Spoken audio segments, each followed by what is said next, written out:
Olá pessoal, sou Rocimar Santos Oliani, psicóloga e psicopedagoga e diretora do Cinep Paraná. E para mim, uma enorme satisfação hoje estar aqui com vocês novamente falando sobre um tema muito importante a vocês gestores, professores e educadores das escolas associadas do Cinep Paraná. Hoje conversaremos sobre gestão educacional, conceitos, mudanças e como desenvolver. Mas afinal, como desenvolver gestão em tempos tão difíceis no qual vivemos? Quais são os maiores desafios na atualidade? Essas e outras respostas vocês terão assistindo agora. E para compartilhar de seus conhecimentos e suas trajetórias profissionais, convidamos os professores Douglas Oliani, presidente do Cinep Paraná, que será o nosso mediador, professor Durval Antunes Filho, diretor-geral do Grupo Dom Bosco de Escolas em Curitiba, e o gestor educacional, professor José Pio Martins. Vamos lá? Aproveitem ao máximo esse valioso bate-papo entre gestores educacionais. Anotem suas dúvidas.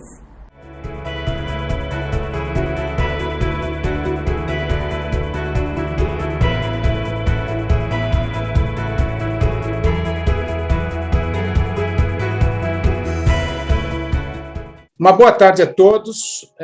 Estamos aqui hoje para fazermos uma conversa a respeito de gestão educacional com o professor Durval Antunes Filho e José Pio Martins. A nossa conversa vem aqui para trabalhar um pouco aquilo que é o processo da gestão educacional, especificamente em todos os segmentos.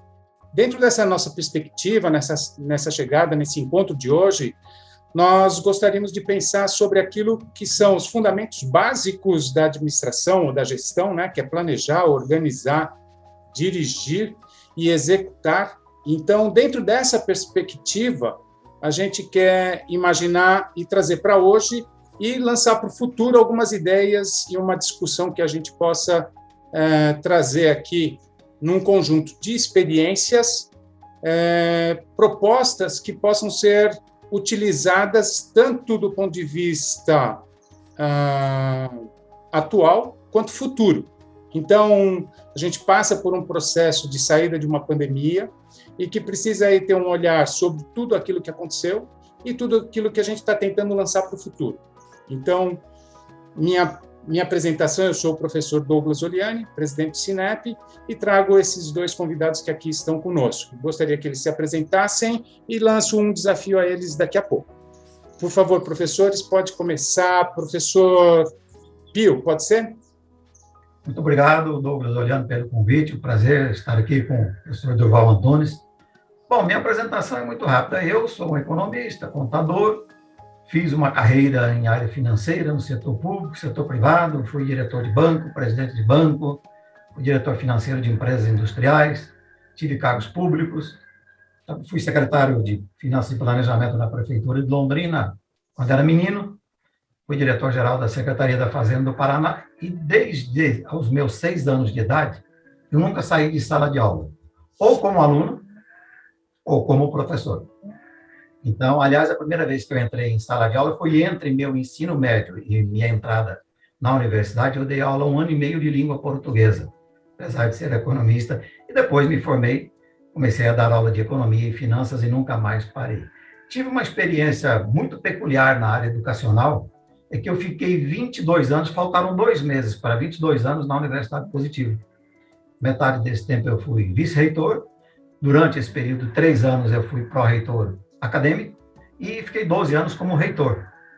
Então, essa experiência acho que me autoriza a dizer algumas coisas a respeito da educação. Dizem que a experiência é uma faculdade muito cara, sobre os 2 aspectos, cara no sentido de dinheiro e cara no sentido de muito valiosa.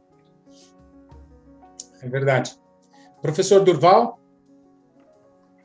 Bom, boa tarde a todos. Minha história, ouvindo o professor Pio, começa a me recordar um pouco parecida com a do professor Pio. Também tenho uma experiência grande dentro de sala de aula, desde os 6 anos também como aluno. Mas, curiosamente, aos 18 anos, eu voltava de uma viagem e resolvi seguir uma vida mais profissional. Ou seja, fui obrigado quase que a assumir aulas para ajudar nas contas familiares. E aí eu percebi que aquilo realmente era uma missão, né? Era quase que um vício. Eu nunca mais consegui sair da área de educação. Eu fui fazer Fundação Getúlio Vargas, me formei em administração, tive uma experiência na área pública também, trabalhei na prefeitura do município de São Paulo, trabalhei em empresa privada, fui diretor de grupos como a Elos de moda, mas durante todo esse trajeto eu nunca abri mão de ser professor e gestor dentro de instituições. Tive uma experiência na educação superior também, fui diretor-geral das faculdades COC, então, em Ribeirão Preto, depois transformamos em um centro universitário, transformamos em centro Unicoc, e depois vim para Curitiba em 2008, e aqui estou desde então, agora à frente da gestão do Grupo Dom Bosco, né?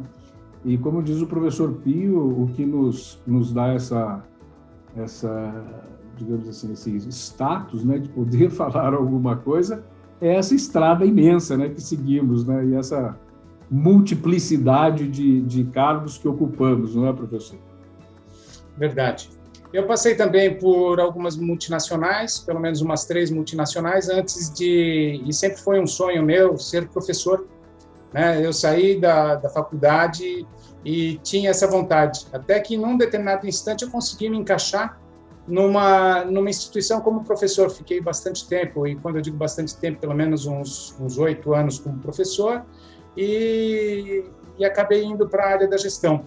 Então, eu queria aqui fazer uma brincadeira, né?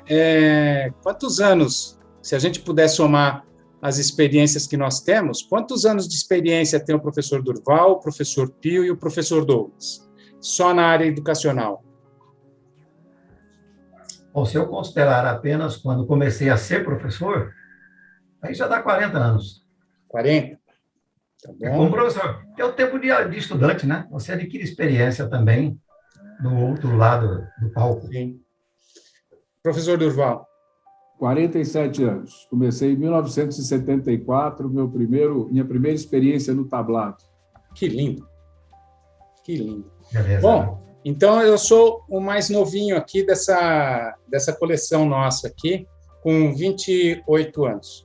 Então, tá, me sinto tranquilo. Estamos falando de 80, 100, 114, 115 anos de experiência nessa sala, né? Vamos trazer à luz, então, a primeira pergunta para essa experiência toda, e vou começar pelo professor Durval, né?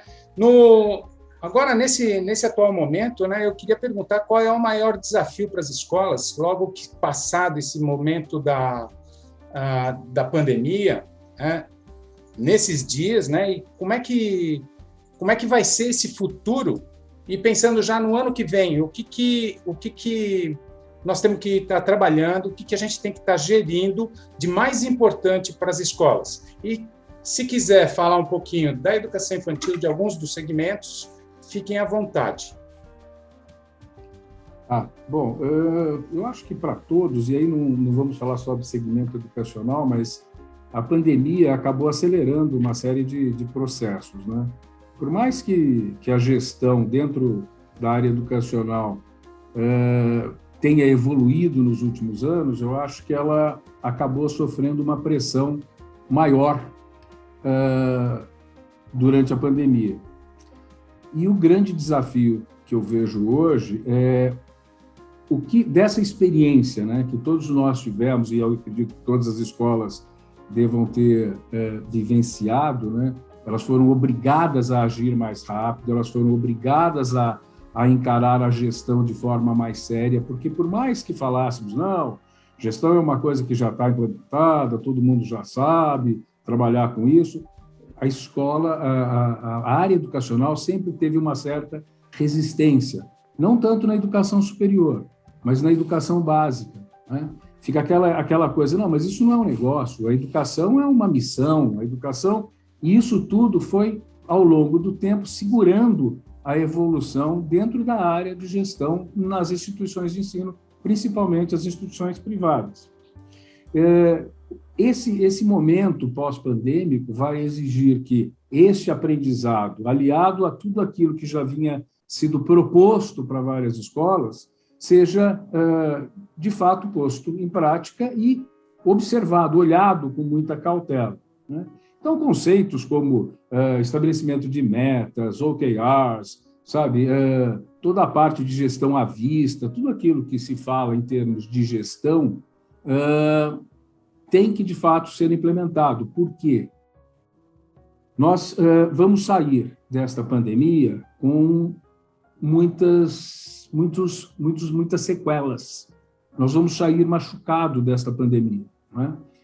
A educação infantil sofreu muito, a educação infantil teve uma perda significativa, não só em termos de número de alunos, mas também de uma certa insegurança que foi gerada, né? As famílias não querem mais trazer as crianças para a escola porque não se sentem seguras, elas não têm mais a obrigatoriedade de trazer, porque não existe uma exigência legal para que eles venham. Então, esse bolo que ficou aí no meio acabou forçando as escolas a terem um olhar diferente. Bom, eu preciso agora gerenciar os meus custos.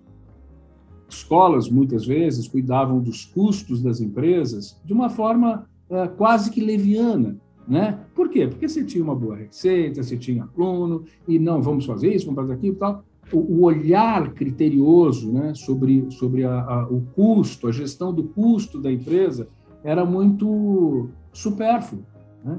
E eu acredito que, neste momento, depois de passar por esta crise, e aqui todos já passaram por algumas na vida, né, a gente sabe que a crise nos força, nos obriga a olhar com mais critério para aqueles processos que a gente, numa situação confortável, acaba não olhando com tanto critério, né?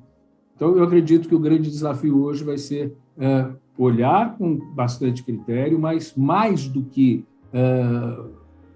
criar projetos, é executá-los, não é? Executá-los, colocá-los em prática, olhar todo dia e ter uma velocidade de avaliação de cada uma das ações maior. É o famoso ciclo PDCA, né? É o planejar, fazer, verificar, agir e assim vai. Usando sempre esse ciclo PDCA em cada uma das ações. Só que hoje, com uma agilidade muito maior, que não era uma característica das instituições de ensino, né? Assim como eu vejo. Ok. Professor Pio? Olha, tudo que o professor Durval Antunes disse faz sentido e são coisas presentes e importantes, sobretudo em época de crise, sem dúvida alguma. Mas deixe-me entrar por um outro caminho. Eu costumo dizer que toda a ação humana, toda ela, tem por trás, ainda que o agente humano que esteja praticando a ação não saiba, tem por trás conceitos e princípios. O mais simples dos homens, no momento que está agindo em qualquer setor da vida, por trás daquela ação tem conceito, tem princípio, mesmo que ele não saiba. Aquilo está na mente dele de alguma maneira, ele pensou de alguma maneira, foi instigado de alguma maneira psicológica, mental, a executar aquela ação daquele jeito e executa. Mesmo que ele não saiba, então tem princípio e conceito. Por isso eu gostaria de começar dizendo o seguinte: o que eu mais ouvi durante toda a minha vida de gestor educacional na educação superior, que eu nunca fui gestor na educação básica, foi o seguinte: educação não é mercadoria, educação não pode ter vínculo com dinheiro, educação não é empresa, educação é algo nobre, educação é a construção do ser humano, educação não deve visar o mercado. Aliás, até hoje há quem diga nas universidades que a universidade não deve formar profissionais para o mercado. Tudo isso eu ouvi durante muito tempo. E a minha conclusão é a seguinte: podemos dividir a educação em dois blocos. Existe um bloco, ou um eixo, como queiramos, que é o bloco da chamada educação de base. A educação infantil, o ensino fundamental, o ensino médio, é a chamada educação de base. Por quê? Porque o ser humano é um animal peculiar. O filósofo Kant dizia: o homem É o único animal que precisa ser educado. O Ortega y Gasset, que é outro filósofo, dizia o seguinte: a vida nos é dada, mas não nos é dada pronta. O ser humano é um animal que nasce menos pronto entre todos os demais. Uma criança leva anos, 3, 4 anos, para começar a ter noção de perigo e poder fazer algumas ações longe dos olhos das mães e dos pais. Então, o ser humano precisa ser construído, primeiramente, como ser humano. E aí tem a educação infantil, o ensino fundamental, o ensino médio, que é toda uma educação de base, que forma todo um desenvolvimento, a linguagem, a consciência, a leitura, a compreensão da vida. E isto é mais ou menos igual no mundo inteiro. Todos os seres humanos precisam da mesma coisa. Ponto. Terminada a educação de base, por coincidência, ela termina depois de 12, 13 anos. Se colocarmos a educação infantil junto, depois de 15, 16 anos, a pessoa atinge a maioridade no Brasil. O Código Civil diz que quem completa 18 anos atinge a maioridade civil. Está apto para os atos da vida civil e da vida jurídica. Neste momento, acabou a educação de base preliminar, porque ela continua até o dia que nós vamos morrer. Mas ali vem uma outra fase, que é, em tendo aquela educação de base, tendo todos os instrumentos físicos e mentais, psicológicos, linguagem, consciência, cérebro, tudo isso, o ser humano vai para uma profissionalização. A educação superior é, por definição, prioritariamente profissionalizante. A educação superior, os cursos universitários, visam a dar ao estudante uma profissão, ainda que se possa continuar com todos os temas da educação de base. Por exemplo, os temas morais, os temas psicológicos, os temas sociais, tudo isso continua. Pois bem, eu sempre disse para as pessoas, no momento em que nós entendemos dessa forma, nós precisamos primeiro separar a educação de base da educação superior. E de quem é a responsabilidade pela educação? Eu vou pegar especificamente a educação de base. A educação de base é uma responsabilidade da sociedade. Mas quem é a sociedade? São as pessoas, as famílias, as empresas, o Estado, os governantes e as instituições constituídas. Por isso que quando dizem que empresa pode ser uma fábrica de chocolate, não tem nada a ver com a educação, não é verdade. É um compromisso humano, social, que todos têm que se importar com a educação de base. Agora, pois bem, isto é uma verdade. Entretanto, há uma coisa que é muito interessante. Eu tinha um coordenador de medicina na Universidade Positivo lá que ele dizia assim: professor Pio, o conhecimento não tem hierarquia. Quando eu converso com você, eu sou coordenador de medicina, você é o reitor. Quando eu converso com você, eu entendo mais de medicina do que você. Então, na verdade, não tem hierarquia. Eu sou mais entendedor desse assunto do que você. Ele disse: deixa eu te dizer uma coisa. No momento que o ser humano decide fazer qualquer coisa, qualquer ação, quando Deus disse para Adão e Eva, expulsou do paraíso e disse: comerás o pão com o suor do teu rosto, estabeleceu ali o primeiro postulado econômico, que era como obter o máximo de pão com o mínimo de suor para a sobrevivência. No momento em que você organiza qualquer ação humana que exija recursos materiais, infraestrutura e suprimentos materiais, recursos humanos, capital humano, recursos tecnológicos, recursos financeiros, a reunião desses recursos e colocá-los em móvel, em mobilização, coordenando-os para produzir aquela função nobre, é uma atividade eminentemente econômica e é empresarial. Engana-se quem pensa que, por exemplo, uma escola estatal não é uma organização empresarial. É apenas a maneira de pagar os custos de organizar os recursos materiais, os recursos humanos, os recursos tecnológicos, os recursos financeiros. Apenas a maneira de pagar esses recursos organizados é que é diferente. A sociedade inteira se cotiza, é como o meu prédio. O nosso prédio, o nosso condomínio é uma organização empresarial. Apenas a maneira de pagar tudo que faz o síndico é diferente. O síndico não vende nada para ninguém. Ele faz um trabalho que é aprovado por todos que moram no prédio e cobra uma taxa. O governo é isso, é um grande síndico. Então, eu disse, no momento em que você afirma que uma instituição educacional estatal não tem uma lógica empresarial, você abriu o campo para a ineficiência, o desperdício e o prejuízo da sociedade, sobretudo dos mais pobres. Porque a eficiência, a produtividade, a evitação do desperdício, a evitação das distorções, a evitação das ineficiências favorece os mais pobres, porque são aqueles que mais precisam do setor estatal. Esse é um ponto da questão. Outro ponto. Eu digo o seguinte, quantas vezes você já viu na vida um sujeito que era um grande cozinheiro, cozinhava para todos os membros da família, e de repente algum cunhado, algum primo, algum irmão diz, mas rapaz, você tem tanto talento na cozinha, monte um restaurante. Aí aquele cozinheiro fantástico monta um restaurante. Um ano depois ele está completamente falido. Sabe por quê? Um dia eu fiz uma brincadeira com um colega exatamente nessa situação. Um grande cozinheiro que se tornou dono de restaurante por pressão da família pelo grande talento que ele tinha como cozinheiro. Eu disse para ele assim, sentado numa mesa de almoço, eu listei 9 atividades, das quais uma é cozinha.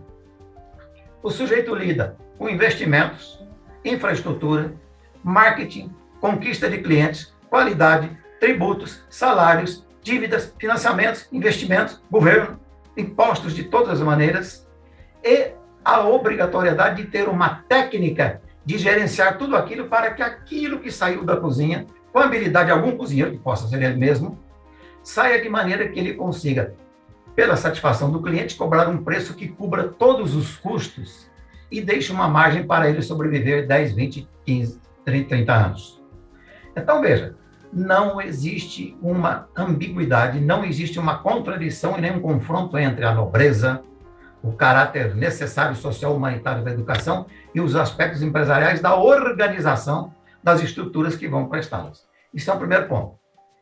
Nesse momento, aí, foi o que eu disse para aquele coordenador de medicina, organizar toda essa estrutura, olhe para essa infraestrutura, olhe para os recursos materiais em geral, olhe para os recursos humanos, que vivem disto aqui, corpo administrativo, corpo docente, fornecedores, terceirizados, todos vivem disto aqui, para prestar um serviço com toda a tecnologia que o mundo hoje exige, a um grupo de alunos que vão remunerar e aquilo precisa sobreviver.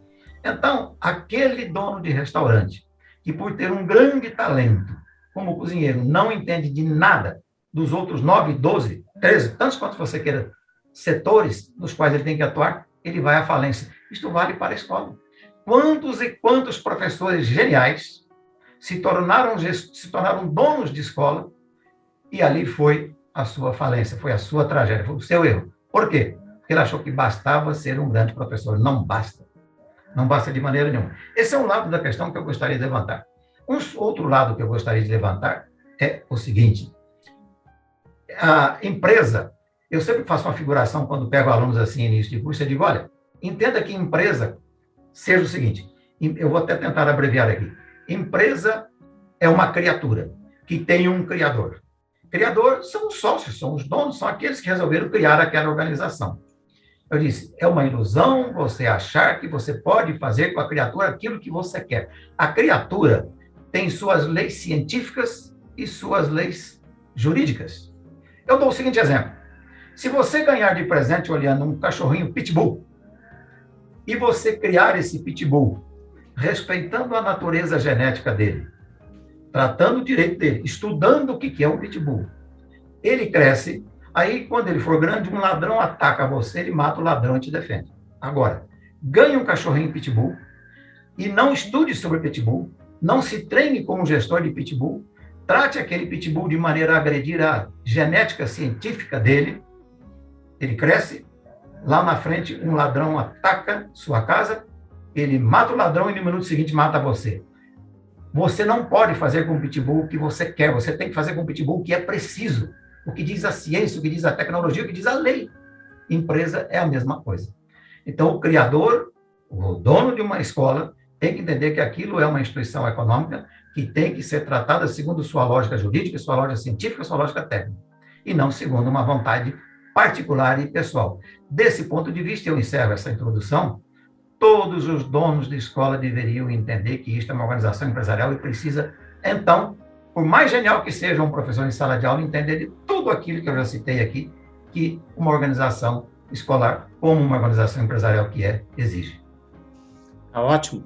Eu vou propor aqui mais uma questão e vou passar para o professor Durval. E fazer aqui uma fala bem curta a respeito desse fundamento todo, né? Eu gostei da fala tanto do professor Durval quanto do professor Pio aqui conosco, no sentido de nos alertarmos daquilo que é o cenário que se coloca a escola não só do ponto de vista de um segmento, do outro segmento ou do último segmento do ensino superior, pós-graduação e todos os serviços educacionais, mas também para entender um cenário que ele não é só empresarial, mas econômico, social, entre outras coisas. E vou colocar aqui agora alguma coisa que eu acho extremamente importante. Nós temos, na área educacional, por princípio, aquilo que é o trabalho de professores, de educadores, junto com educandos ou estudantes, né, ou alunos, como queiram, né?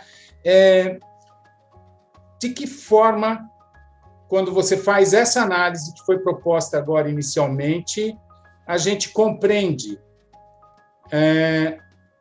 o novo a partir da pandemia e pode associar a isso um dos recursos que a gente entende que ele se apontou bastante, que são as tecnologias. Professor Durval. Eu acredito que hoje já está vamos dizer assim, essa discussão, né, sobre a escola ser assim um local sagrado de transferência de formação ética, moral e tal, e não encará-la como o professor Pio muito bem fala, ela é uma empresa, ela é uma instituição, ela tem que ter tem que respeitar todas as regras de mercado, porque senão ela não sobrevive. E ao não sobreviver, não dará emprego sequer para estes que dependem dela, que são professores, colaboradores e todos que estão lá. Então, é muito importante. Todavia, nessa linha aí eu acredito que hoje, né, e a pandemia tem uma parte, ainda que pequena, né, nesse cenário, as coisas já mudaram. Né? É comum e eu estou muito em contato com professores o tempo todo, os professores já enxergam de uma forma diferente isso. Eles já perceberam que, numa situação de crise, não ter uma escola ou uma instituição organizada, que se preparou para momentos como esse, né, que tinha lastro para poder, num momento de crise, dar suporte, que tinha lastro para poder rapidamente municiá-los com ferramentas para que ele pudesse tecnologicamente dar conta do seu ofício, ele hoje já enxerga que isso daí é um diferencial.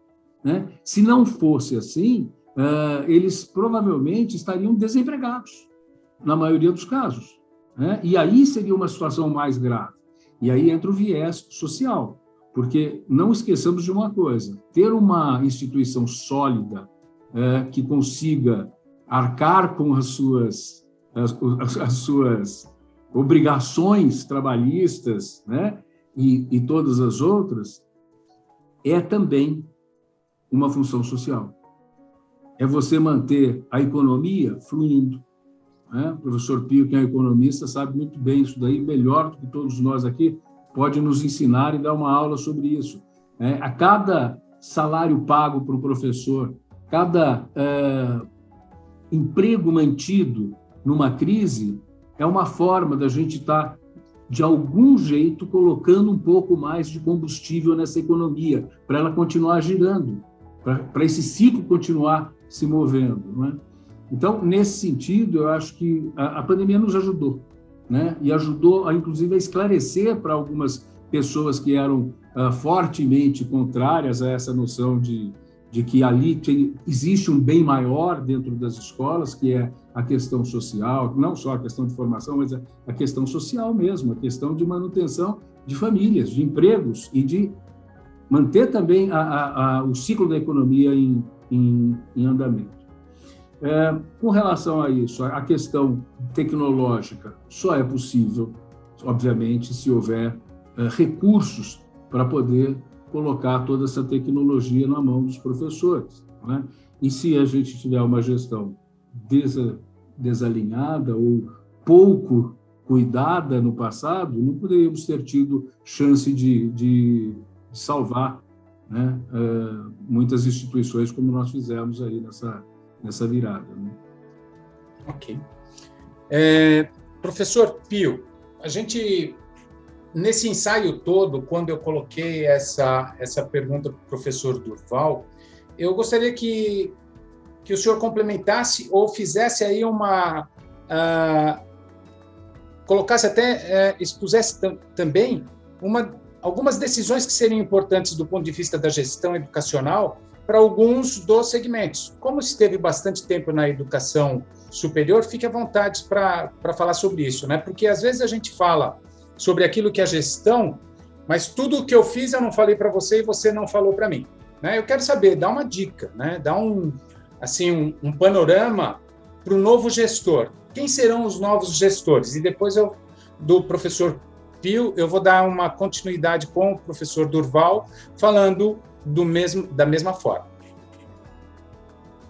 O professor Durval abordou muito bem, Douglas, e eu começaria dizendo o seguinte, aliás, um parênteses aqui. O professor Durval disse que alguém teria dito educação é sagrada. Um dia, eu tinha um professor que me perturbou tanto, ele dizia, professor Pio, educação é sagrada. Educação é sagrada. Eu falei, escuta, religião também é sagrado, não é? Religião trata do sagrado. Eu falei para ele, você analisa todas as igrejas que sobreviveram, elas sobreviveram porque, para prestar serviços religiosos a seus fiéis, elas se estruturaram de maneira eficiente.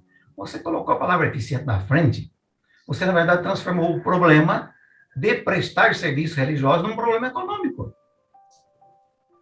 Aliás, a própria Igreja Católica, eu fui formado, criado, batizado, fui coroinha, sou da Igreja Católica. A Igreja Católica, num certo momento da vida, criou um banco, o Banco Ambrosiano teve que se reorganizar, senão ela iria à falência, como estrutura material. A estrutura material faz parte da vida. O ser humano começa tendo 3 necessidades, né? Alimentação, abrigo e repouso. Então, essas 3 necessidades têm que ser providas. A provisão disso para os seres humanos exige uma ação material que é nascedouro da economia. Mas deixa eu começar dizendo uma coisa que eu acho muito interessante. Veja, nós falamos muito que estamos na era da informação. Eu até não gosto dessa expressão. Ela é mundial. Mas eu, arrogantemente até diria, não gosto dessa expressão, porque informação só é algo útil quando é transformada em conhecimento. Você pode pegar um sujeito que tem uma capacidade de memória monumental, ele memoriza tudo. Uma vez na televisão apareceu um camarada que memorizava a lista telefônica. Mas veja, toda a informação que não é transformada em conhecimento não produz a utilidade que dela se espera e que dela necessita para a sociedade e para a própria empresa. Ponto número 1. O que é conhecimento? Conhecimento é o domínio das teorias científicas, dos princípios, das leis da vida, das leis da física, das leis da sociedade. Então, na verdade, conhecimento é isso. O que é a tecnologia? Tecnologia é a aplicação dos conhecimentos na solução dos problemas do dia a dia. Quando eu disse lá atrás que empresa é, no mínimo, uma soma de recursos materiais, recursos humanos, recursos financeiros e recursos tecnológicos, eu estou querendo dizer o seguinte: a tecnologia é a maneira como nós aplicamos o conhecimento, a organização de tudo isso para prestar um serviço. Leandro, deixa eu dizer uma coisa interessante. Eu trabalhei desde menino em fábrica de óleo de soja, café, milho, trabalhei em cooperativa, fui gerente financeiro de cooperativa de café, milho, soja, trigo, algodão. E eu me lembro que em 1994, para você comprar um notebook, era necessário exportar 10 toneladas de soja. Porque o notebook era muito caro para ser produzido, em função da tecnologia do momento e dos custos do momento, e a soja era um produto, uma matéria-prima aí da natureza meio rudimentar. Hoje você compra um notebook com exportação de 3 toneladas de soja. 3. Era necessário exportar 10 toneladas de soja para comprar um notebook. Hoje você compra um notebook maravilhoso com exportação de 3 toneladas de soja. O que permitiu isso? É que a tecnologia de produção de computador evoluiu de tal forma que permitiu a redução de preço a tal ponto que o mundo inteiro consegue ter acesso a uma maquininha, chama um notebook, um computador de mesa, por qualquer 800 mil reais. E isto salvou parte da humanidade no setor educacional nesta pandemia.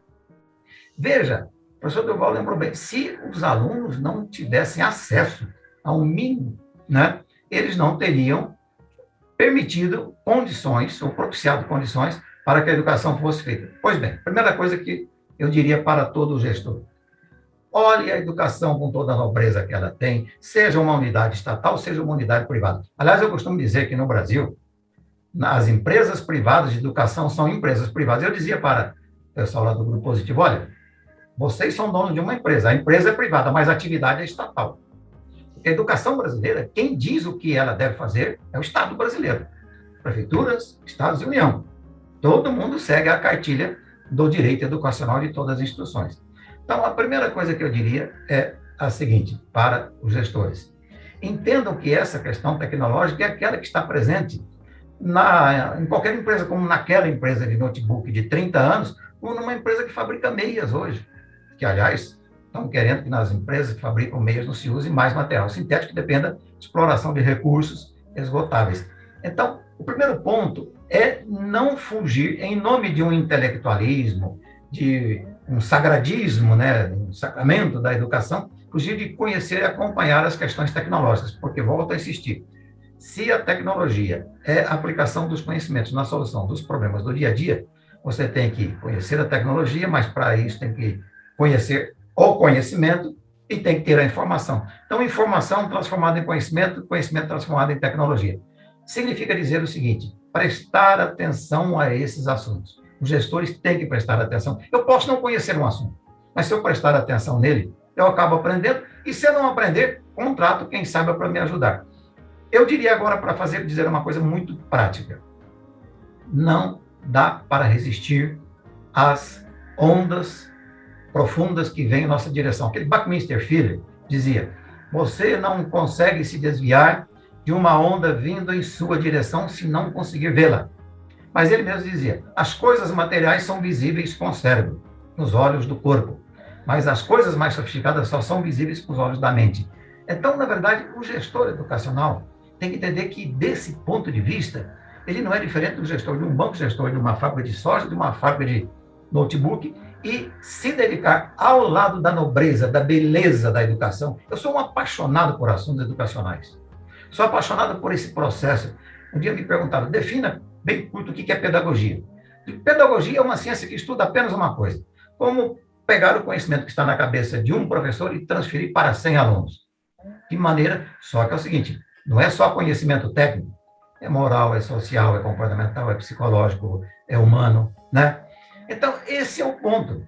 Todos nós precisamos prestar atenção nos aspectos educacionais, que é digamos, a essência da atividade, e nos aspectos empresariais.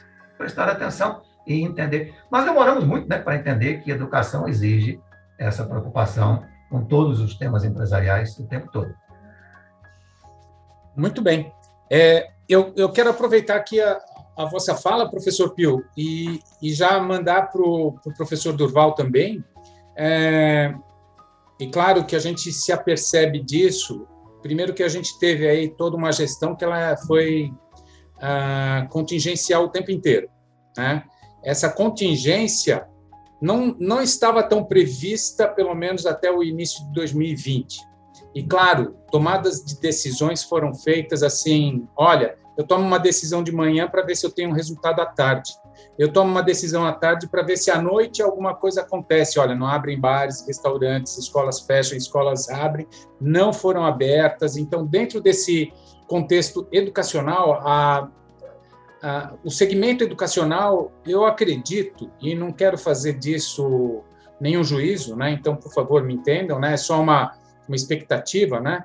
E lançar já, assim como lancei para o Pio uma parte de uma pergunta, também trazer essa mesma pergunta, mas já aproveitando para o Durval dizer um pouquinho mais sobre que perfil de gestor é esse que a escola precisou e precisará para o futuro, diante de tudo que nós passamos até agora. Durval. Hoje, o gestor educacional, ele pode passar por todos os processos por todos os processos que a gente já estudou de gestão, desde Peter Drucker e tudo mais. Hoje, ele tem que ter uma postura mais ágil, por conta justamente desta velocidade com que as coisas estão mudando, né? Então, fala-se em mundo VUCA, fala-se numa série de coisas onde o mundo é instável, é inseguro, muda toda hora. Então, ele tem que ter, digamos assim, este jogo de cintura. Mas existem princípios básicos da gestão que nós não podemos esquecer e que eu vejo, às vezes, em alguns gestores que eles acabam perdendo, né? Às vezes, pelo afã de dar certo, ou pelo sonho, né, que está dentro do gestor, ele acaba esquecendo de ser claro, objetivo, transparente. As metas que não forem claramente definidas para os seus liderados não terão a menor chance de sucesso, porque as pessoas ficam perdidas, elas não sabem para onde ir. Então, acredito eu que um grande desafio hoje do gestor, além da velocidade com que ele tem que mudar, da observação que ele tem que ter do todo, é a clareza que ele tem que colocar em cada uma das metas e em cada mudança de percurso. Ele tem que ter muito claro onde ele quer chegar, transferir isso para o seu time, sensibilizar o seu time para que o seu time esteja todo alinhado com ele, ser um gestor que realmente assume a responsabilidade, esteja na liderança, seja um líder responsável, né? Aliás, tem um livro muito bom de um ex-CEO chamado Extrema Responsabilidade, que eu indico para todos, que é fantástico, né? São experiências de um fuzileiro naval norte-americano que virou um grande palestrante na indústria norte-americana e outras empresas multinacionais. Mas o que mostra exatamente isso, né? Que o gestor que assume a responsabilidade, que puxa a responsabilidade, mas é claro, muito claro na definição dos seus objetivos, muito claro na colocação dos indicadores que serão usados para aquelas metas serem alcançadas, ele vai ter sucesso nesse novo momento dentro das nossas instituições, né? E eu acredito que em qualquer instituição, tá? Não estou falando só de instituição educacional, não, eu acho que isso serve para qualquer uma, mas nas nossas instituições educacionais, isso ainda é carente. Eu sinto que o gestor precisa ter essa visão e precisa ter essa agilidade, essa versatilidade, porque está mudando muito rapidamente, né? E quem esperar o outro fazer para seguir, desculpe, ele já é o segundo, já não deu certo. Professor Pio? O professor Durval disse uma coisa muito interessante, que dá Eu digo que há dois temas que são infindáveis, que não terminam nunca: liderança e poder. Você pode ler quantos livros quiser, estudar quantas teorias quiser, daqui a 200 anos as livrarias estarão cheias de livros novos sobre liderança e poder. Isso são dois desafios humanos complicados.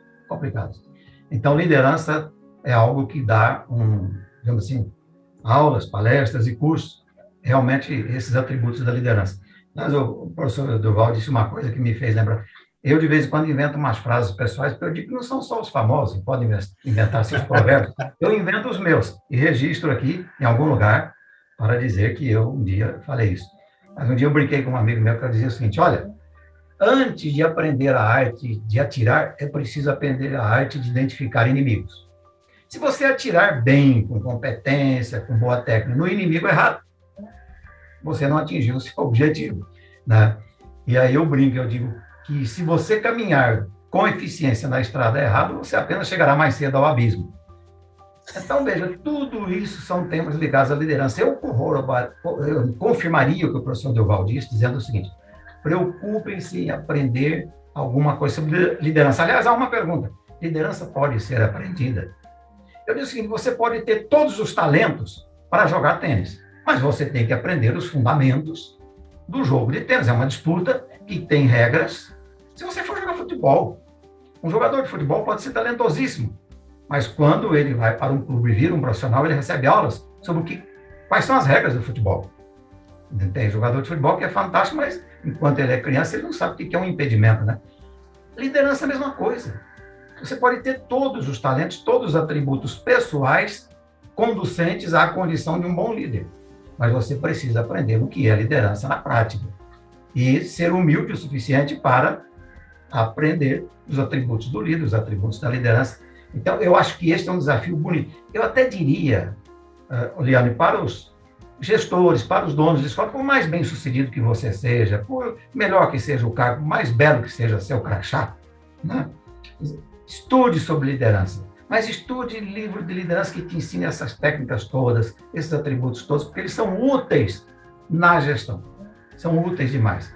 Só que, para isso, nós temos que perder um pouco a arrogância e o princípio da autossuficiência. Uma outra frase que eu tenho, que essa eu acho que é minha mesmo, que eu digo o seguinte: mesmo o mais arrogante, mais autossuficiente dos homens, um dia precisará de alguém que carregue seu caixão. Então, quer dizer, você precisa, na verdade, ser humilde. Quando você está lendo o livro, você está ouvindo aquele que escreveu o livro, né? Entendi. Eu vou agora tentar aqui trazer a gente já está com quase uns 45, 50 minutos, e quero trazer aqui um desafio rápido para a gente, né? De pergunta e resposta e sugestão. Dentro dessa última fala de vocês, teve a questão da liderança que o professor Pio colocou, e uma das coisas que me chamou bastante atenção que o professor Durval colocou foi sobre a clareza daquilo que são metas e objetivos a serem atingidos e aquilo que você tem que manter. Eu estou aqui falando de uma forma um pouco diferente. Se estiver errado, o professor Durval também me corrige, e o professor Pio também. Todo mundo tem que conhecer o caminho da viagem. E aí você tem os seus parâmetros e que você, junto com todo mundo, tem que ter essa clareza. Eu acho que foi isso que o professor Durval colocou e que foram dois grandes pontos. Então, significa dizer que para essa nova geração de gestores, se somarmos todas essas sugestões, tanto do professor Pio quanto do professor Durval, a gente vai, pelo menos, entregar um bastão dessa nossa geração para essa nova geração, algo que possa ser mais evolutivo, não só nas questões humanas, mas também naquilo que é a sobrevivência dessas empresas educacionais. Então, eu fiz uma fala que não é uma pergunta, mas que eu chamo a reflexão de vocês. E a gente depois faz um encerramento. Professor Durval.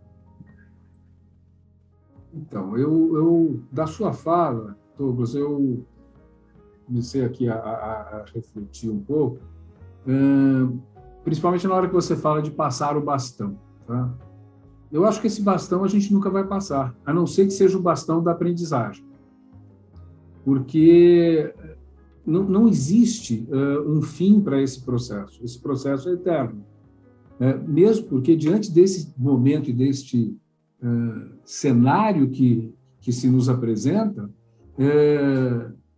a mudança é a coisa mais certa que existe. Que nós vamos ter mudança daqui para frente sempre, isso daí Então, não dá para o sujeito estar pronto, né, e falar assim, olha, soma tudo isso, põe numa caixinha e, olha, agora você está pronto, vai embora. Não tem jeito. O sujeito tem que estar mudando todo dia se reinventando e todo dia descobrindo. E que bom que seja assim, porque eu me sinto vivo, cada vez mais vivo.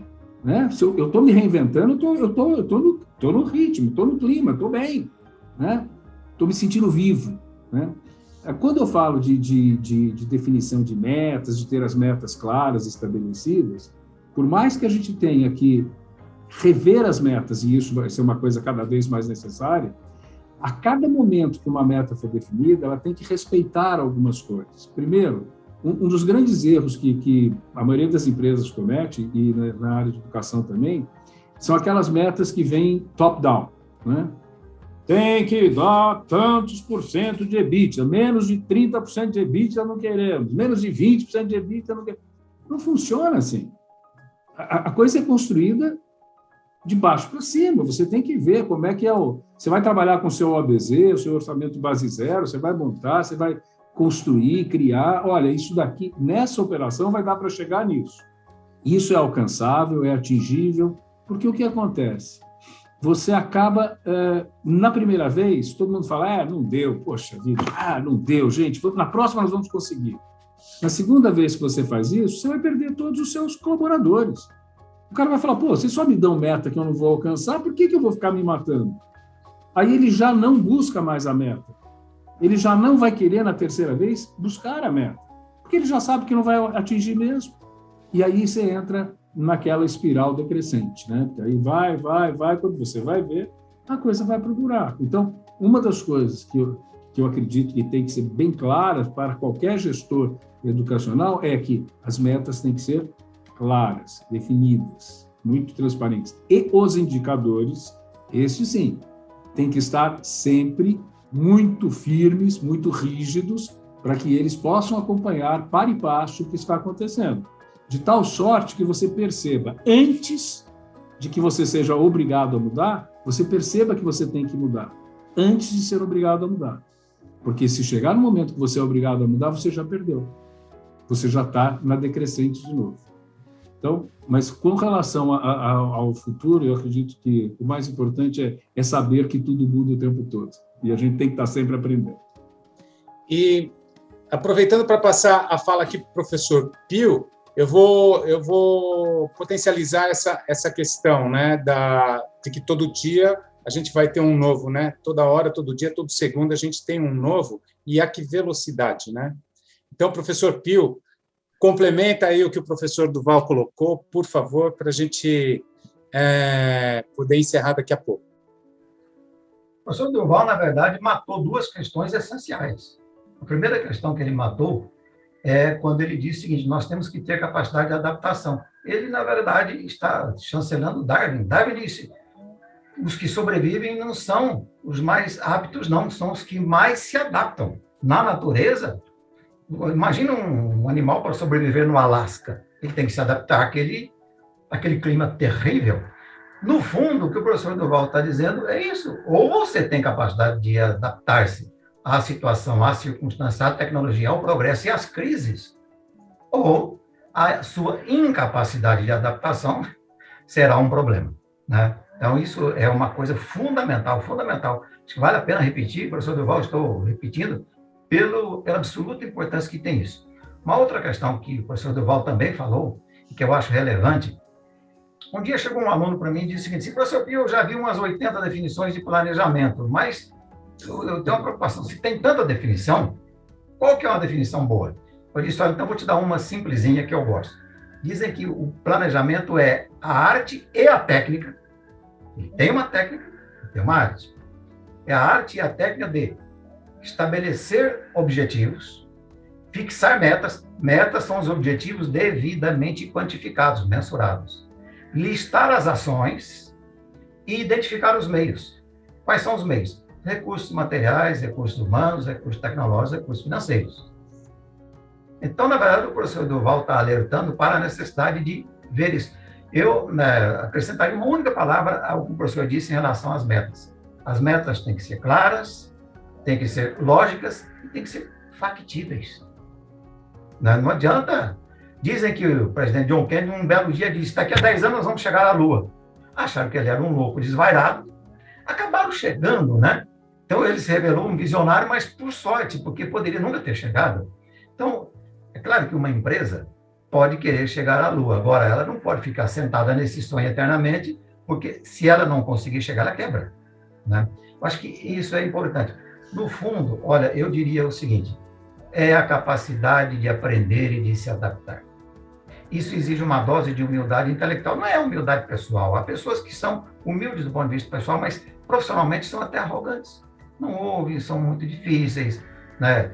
Acho que na base da chicotada convence todo mundo. Chicote deixou de ser um instrumento de convencimento. Então, exige uma dose de humildade intelectual muito grande para entender o seguinte: olha, todos somos vulneráveis nesse mundo que muda tanto e com tanta velocidade. É até um pouco assustador, né?